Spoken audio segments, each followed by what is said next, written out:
작년에 이어서 마가복음을 이제 봐가기 시작할 것이에요. 되게 인기 없습니다, 마가복음. 이유는 마태복음이 앞에 있죠. 이미 잘 설명되어 있는 마태복음이 1번 타자로 있으니까 우리나라는 일단 무조건 1등 해야 되죠. 앞에 있는 마태복음은 열심히들 잘 읽으세요. 누가복음은 또 누가복음만의 특징이 있죠.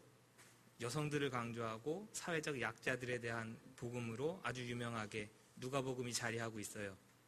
요한문어는 아예 요한복음은 따로 떼놓죠. 마테마가 누가복음에서 얘기하지 않은 여러 사역들을 요한복음은 제시를 해요. 그러니까 이 마가복음은 중간에 끼어가지고 도대체 이 친구는 왜 있는 거야 하는 거예요. 내용도 짧지요. 읽어도 어렵죠.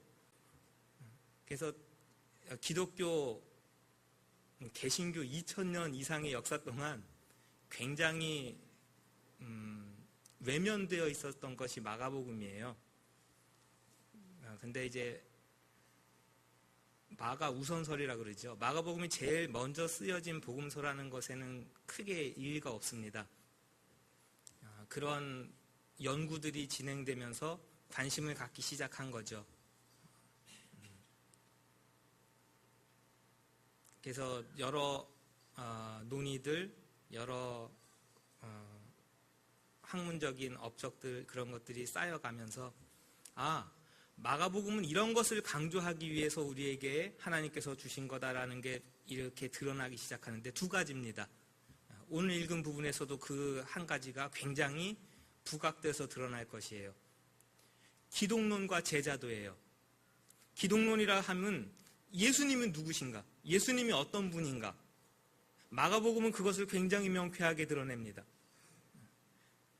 제자는 누군가? 제자는 뭔가? 하는 것을 굉장히 명쾌하게 드러냅니다.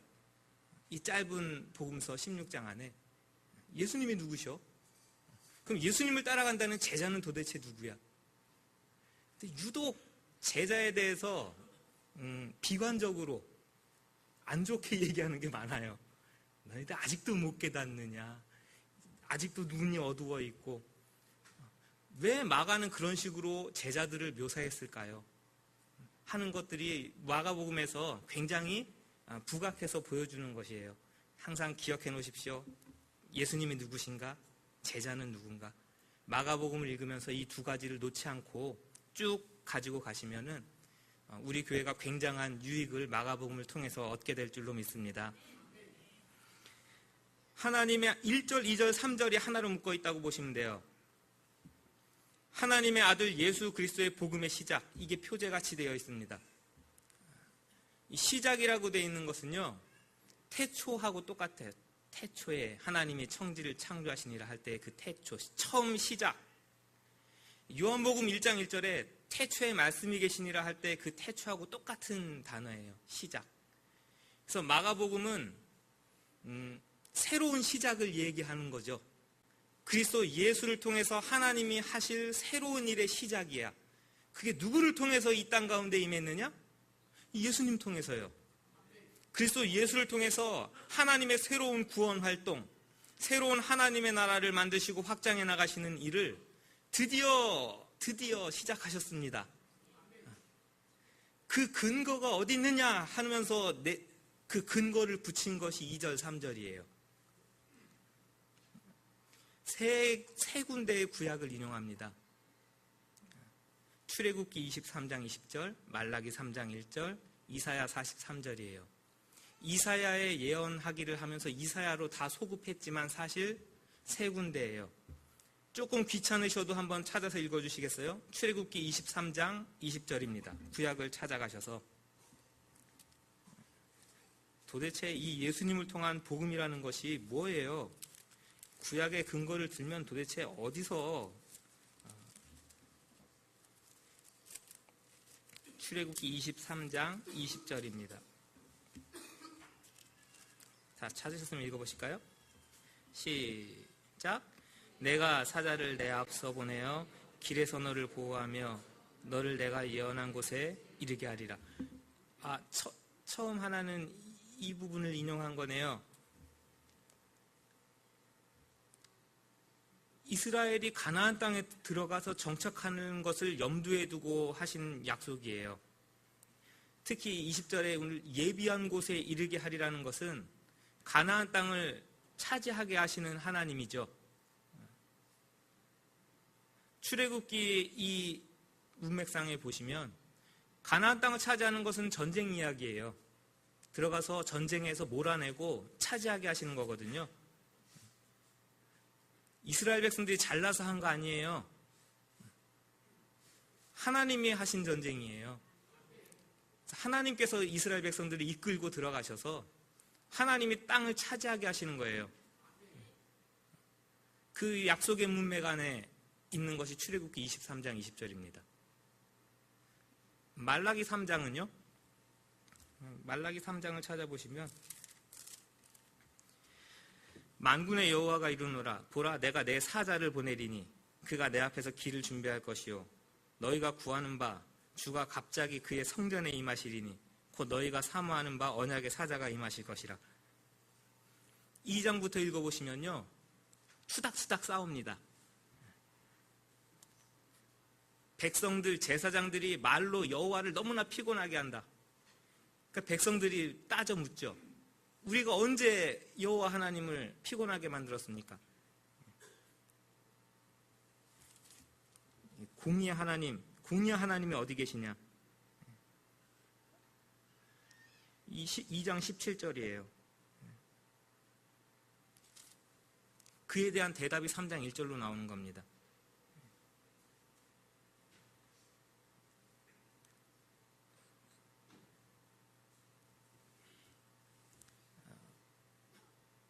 분명한 심판 이야기예요.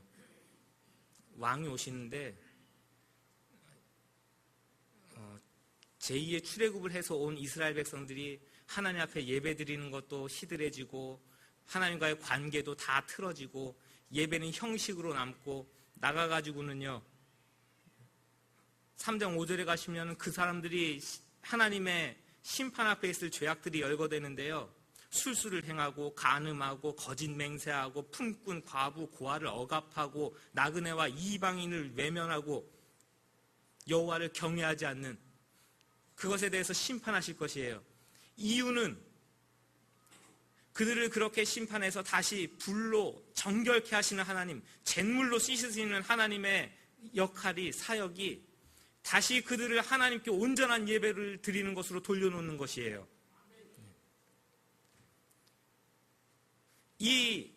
이 말씀의 예언이 예수님께서 예루살렘 성전에 들어가셔서 그 상과 파는 것들을 다 뒤집어 엎으심으로 성취가 되는 것이죠.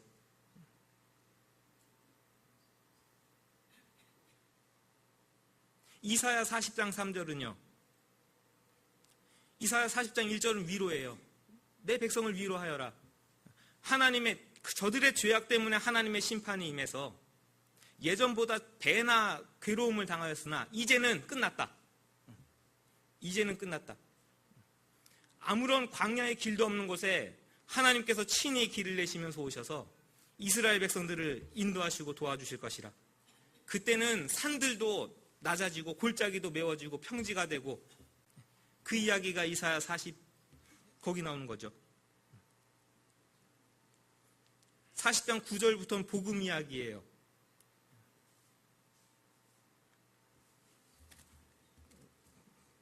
하는 길에 다 찾아서 제가 읽어드릴게요.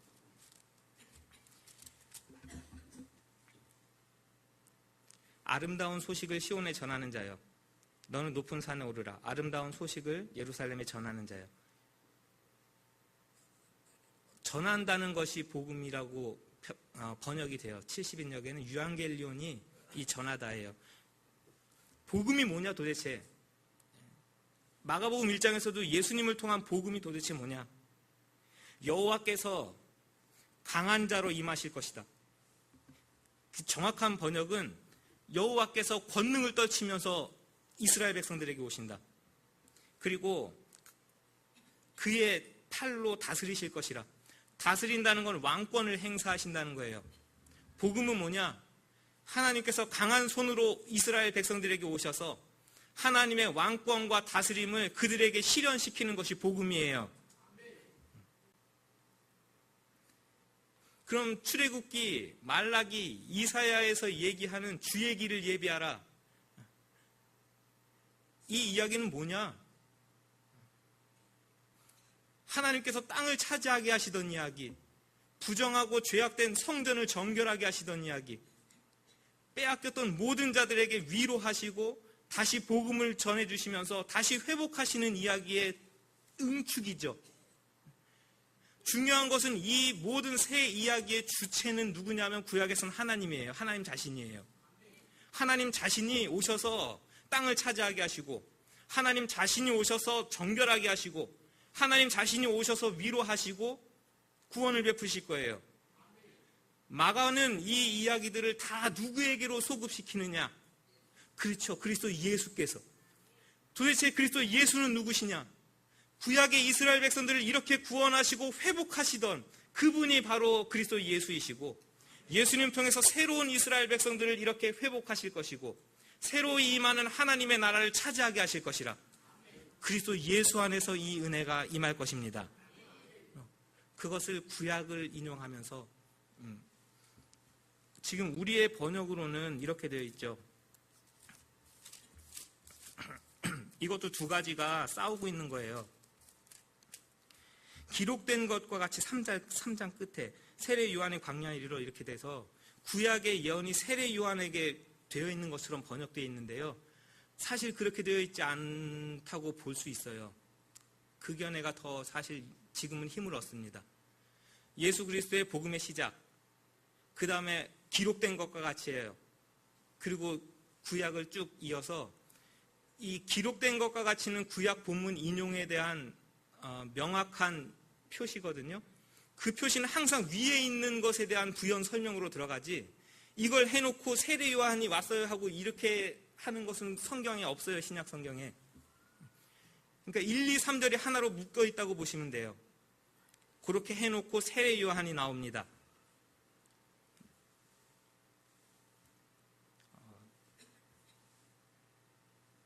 회개를 선포하죠. 예수님은 복음을 선포하고 똑같은 선포예요. 세례 요한이 회개를 선포한 것도 예수님이 복음에 선포한 것과 같은 의미입니다.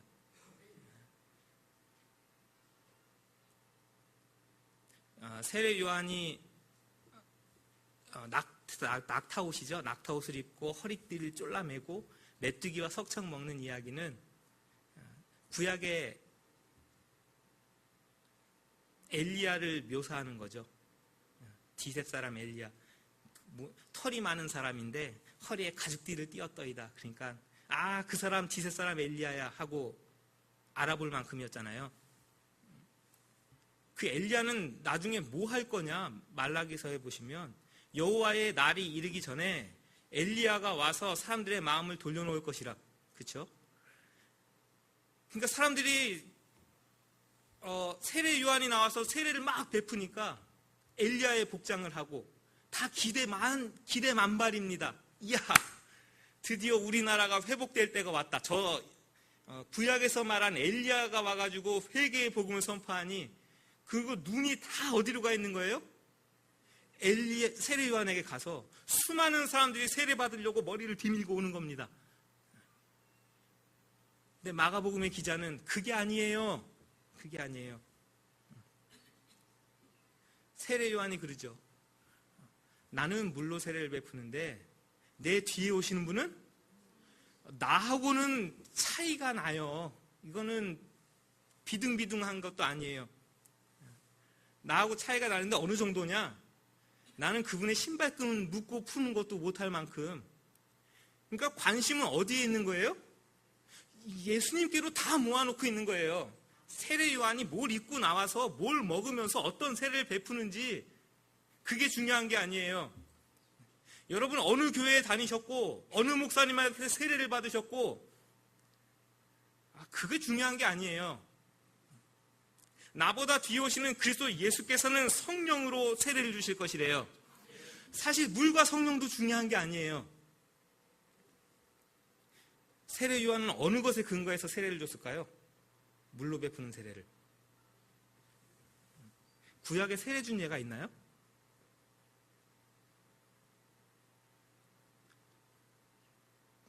아마 못 찾으실걸요? 거의 대부분이 동의하는 것은 에스겔 36장이에요. 거기에 보시면 물과 성령이 동료로 나와요. 제가 읽어드릴게요. 이사야 36장 22절부터 보시면 이스라엘 백성들이 돌아오는 예언이에요. 24절에 여러 나라 가운데서 인도하여 내고 민족 가운데로 모아서 고국 땅에 들어가는 거 제2의 출애굽 얘기예요. 그러면서 25절에 지금 에스겔 36장 25절 읽었어요. 맑은 물로 너희에게 뿌린다. 그렇죠? 그래서 정결하게 하는 거예요. 모든 더러운 것에서부터. 26절 27절엔 새 영, 내 영이 나오죠. 성령이에요. 하나님의 영으로 마음에 두고 굳은 마음을 제하고 율례를 행하게 하고, 이게 이 물 세례와 성령 세례의 구약의 예로 근원으로 봅니다. 이것에 대해서도 이 외에 다른 데가 나온 게 없기 때문에 거의 신약의 세례는 근원을 여기서 찾아요.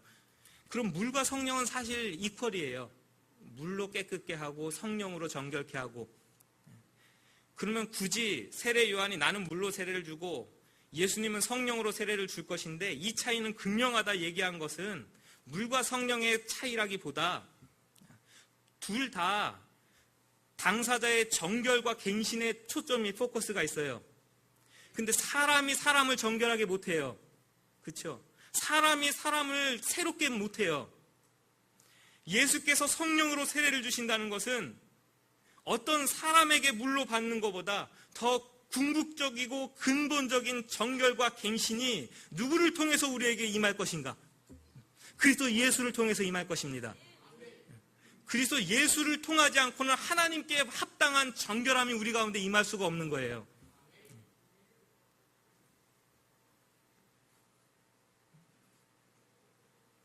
그 정결함을 주시는 그리스도 예수.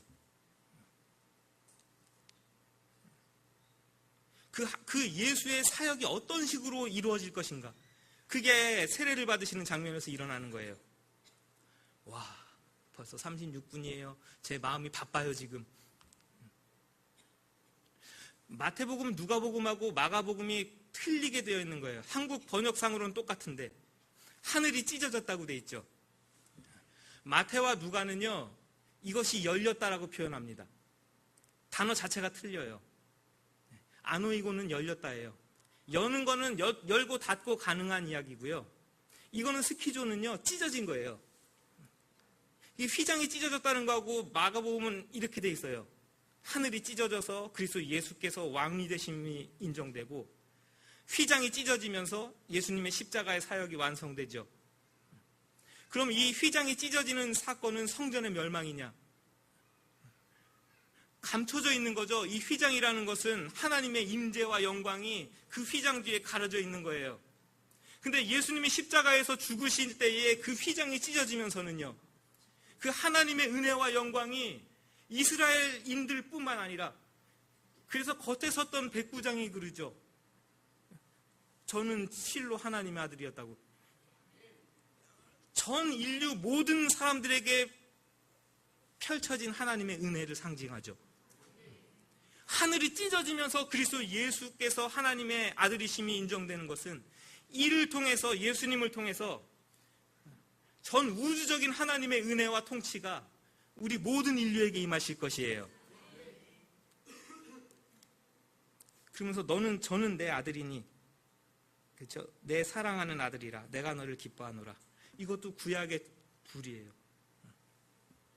시편 2편 7절하고 너는 내 아들이라 오늘날 내가 너를 낳았도다. 시편 2편 7, 이사야 42장 1절을 합쳐놓은 거예요. 내 마음에 기뻐하는 자라.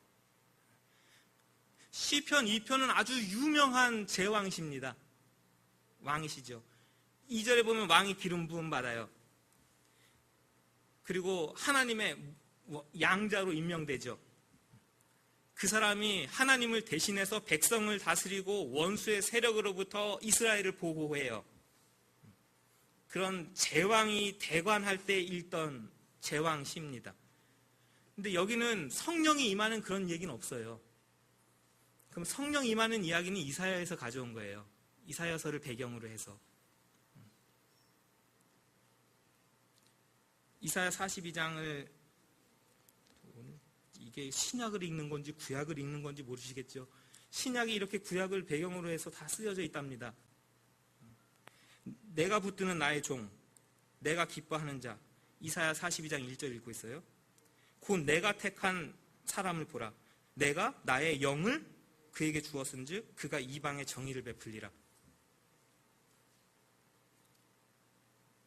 이게 이사야가 1, 2로 나눠져요. 40장부터 55장까지 위로의 책으로 되어 있습니다. 거기에 4개의 여호와의 종의 노래가 나오는데 그 중에 첫 번째 시작 부분이에요. 내가 붙드는 나의 종, 내 마음에 기뻐하는 나의 택한 사람, 여호와의 종에게 하나님의 영이 임해요. 하늘이 갈라지고 성령이 임하는 이 모습이죠.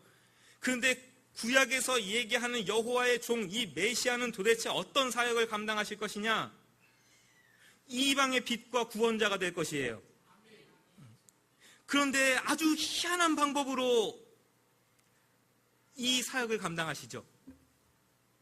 모든 사람이 하나님의 대리자 왕으로 임하면은 어떻게 할 걸로 기대한 거예요? 칼을 높이 빼들고 온 이스라엘이여 보이라. 우리를 압제하고 있는 저 로마, 저 앞잡이 나쁜 녀석들 가가지고 해치우자. 그래서 예수님이 이스라엘의 왕권, 여기 왕좌에 딱 앉고 12 제자는 6명씩 쫙 옆에 도열해 있으면서 온 이스라엘 백성들은 가지 흔들면서 호산나 우리가 이겼다 난리치는 걸 기대했겠죠. 근데 이사야 50장, 53장 보면요. 무슨 얘기예요? 고난받는 종의 노래예요. 고난받는 종의 노래. 저는 내 사랑하는 아들이요 기뻐하는 자고 성령이 충만한데 그래서 제왕으로 임명되는데 하늘이 갈라지면서 하나님의 은혜와 통치와 구원을 보여주는 그 그리스도 예수께서 왕으로서 행하시는 길은요 고난의 길이에요. 십자가의 길이래요.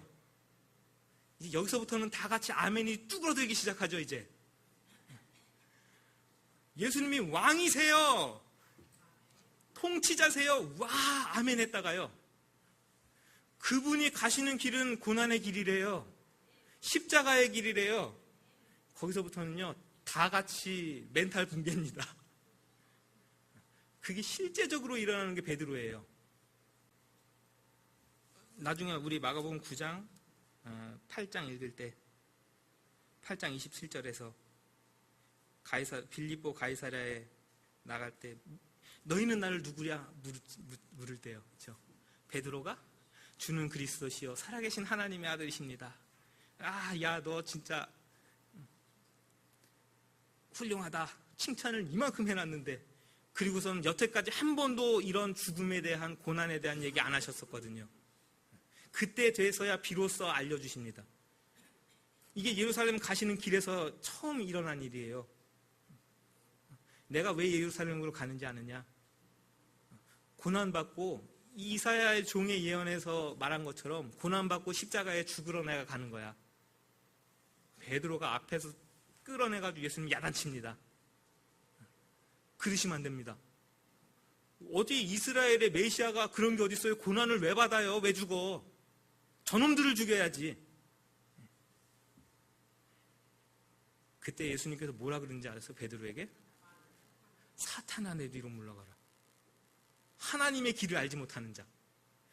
제자들의 대표예요. 교회의 대표로 베드로를 세운 거라고요. 그가 예수님이 가는 길을 알지 못하고 하나님의 이 구원의 길을 알지 못할 때는요. 예수님 앞에 서가지고 예수님 왜 그렇게 가세요? 그리로 가는 거 아니라니까요. 예수님 그런 왕 아니에요. 우리가 기대하는 거는. 저기 왕좌에 앉으셔야지 무슨 십자가 이런 게 어딨어요. 얼마든지 그럴 수 있다고요. 그래서 잘 배우셔야 되는 거예요. 우리.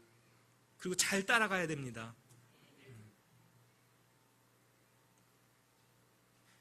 하늘이 열리고 성령이 내려오시고 저는 내 아들이고 내가 기뻐하는 자라고 묘사하는 것은요, 아주 짧은 2절, 3절 이렇게 되어 있는데요, 이분이 어떤 왕이시고 어떤 사역을 감당하실까를 그렇게 보여준답니다.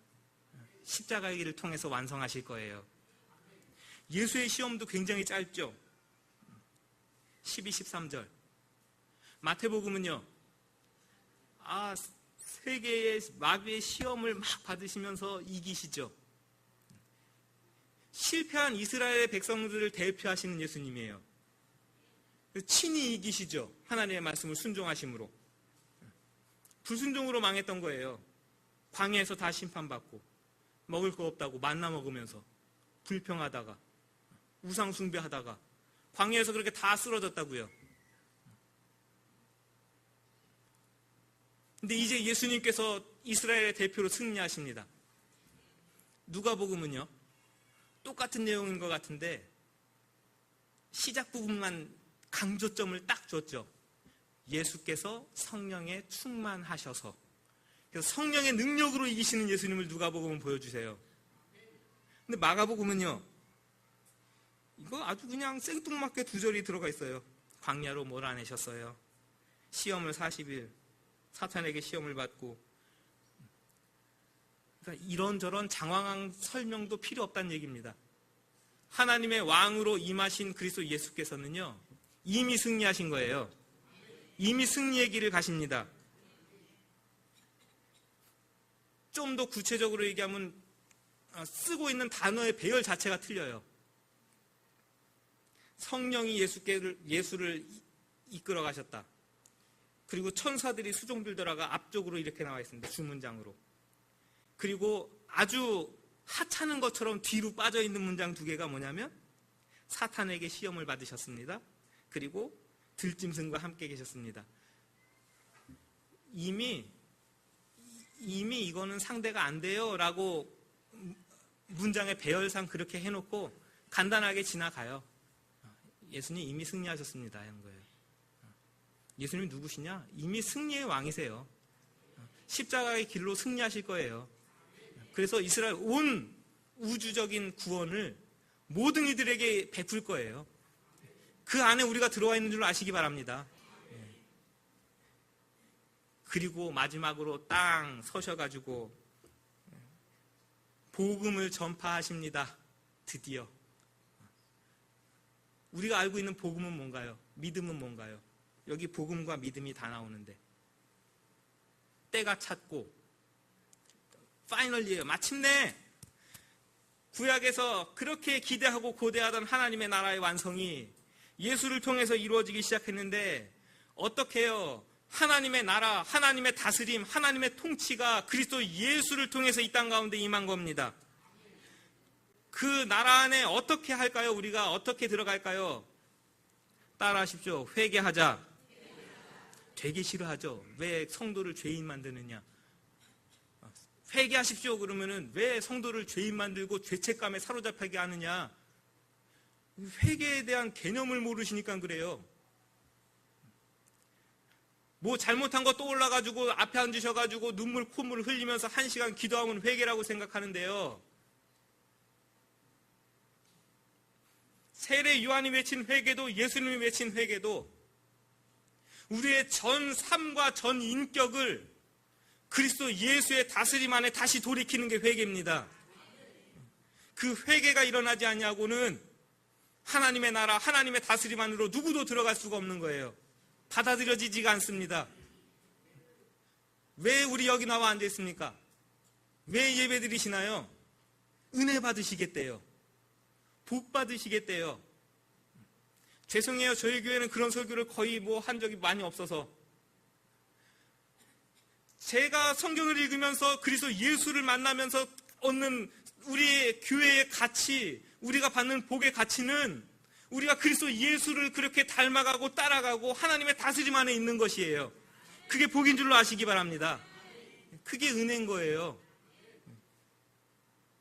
믿음은 뭐예요? 믿음은 예수님이 나를 대신해서 십자가를 지셨습니다. 내가 그걸 아는 걸 믿음이라고. 그건 단순 지식이죠. 십자가가 뭔가, 예수님이 누군가 단순 지식이고요. 내가 믿음으로 생활을 하고 신앙으로 생활을 한다고 얘기할 때는 그 예수님이 어떤 모습으로 오셔서 어떻게 이 땅을 지나가시고 하나님의 뜻을 완성하기 위해서 어떻게 십자가까지 순종하시고,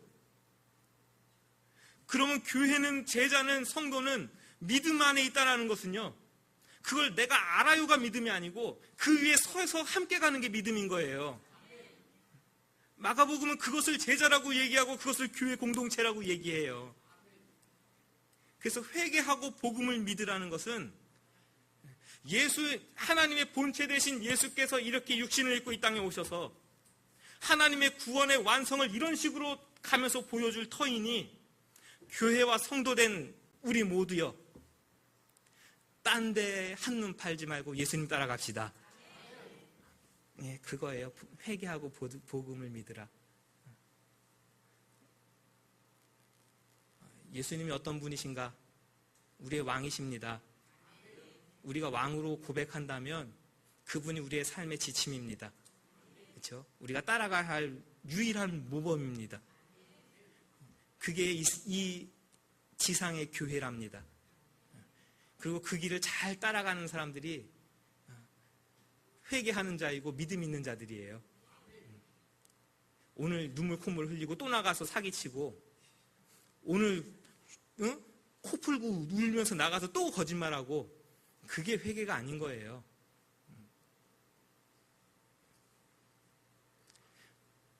다음 주는 제일 먼저 제자를 부르시죠. 그 다음에 도대체 제자는 뭐 하라고 불렀을까요? 하는 겁니다. 왜 사람 낚는 어부로 부르셨을까요? 그럼 그 사람 낚는 어부라는 것은 도대체 어디에 근거를 해가지고 사람 낚는 어부라고 얘기하셨을까요?